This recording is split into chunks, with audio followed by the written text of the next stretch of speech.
Ilang mag-anak at bakasyonista naman ang nagbanding sa mga baybayin sa Hilagang Luzon ngayong Kapaskuhan. Makibalita tayo live kay Russell Simorio. Russell?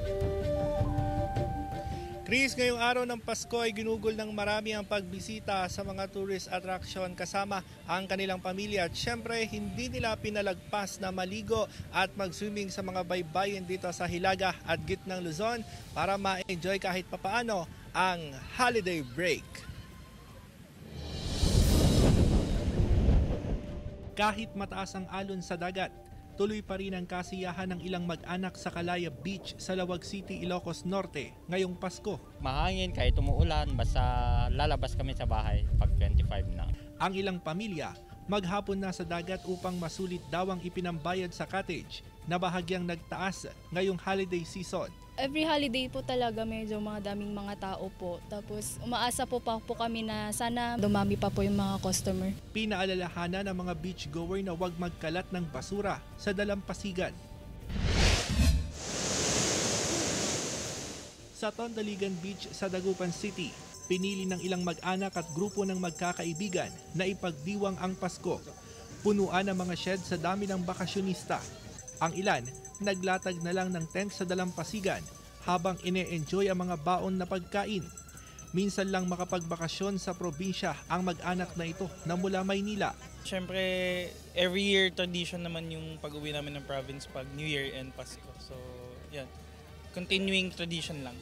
Naghanda na rin ng ilang additional tent ang mga shed owner sa inaasahan pang dagsa ng mga bakasyonista habang papalapit ang bagong taon. Masaya at kasama ang buong pamilya. Magastos pero masaya. Siyam na lifeguard ang nakadeploy sa lugar para magbantay sa mga naliligo. Lalo na ngayong walang boya, nabasihan sana kung hanggang saan ang swimming area. Hanggang 5 lang yung duty namin. At pagka ayaw nilang umahon, sa kanila na yon, pananagutan na nila. Hindi na pananagutan ng city.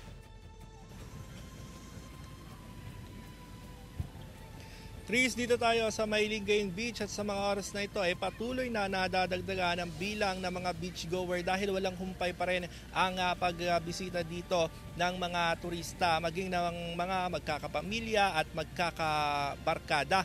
At bagamat mataas nga itong alon sa dagat, ini-enjoy yan ng mga beachgoer. Para lang sa mga nagtatanong kung pinapayagan yung overnight stay dito sa Dalampasigan, sabi ng MDRRMO, pinapayagan naman yan basta't huwag silang maligo sa gabi. Nakaantabay din dito yung mga rescue vehicle ng mga rescue team para kung sakali man na magkaroon ng insidente ng pagkalunod na huwag naman sana mabilis nila itong marespondehan. Paalala naman ng otoridad sa mga beachgoer, iwasang maglangoy kapag nakainom na at bantayan palagi yung kanilang mga anak na naglalangoy dyan. At yan muna ang latest mula rito sa Lingayen Beach. Merry Christmas mga kapuso at Merry Christmas sa iyo, Chris. Merry Christmas at maraming salamat, Russell Simorio.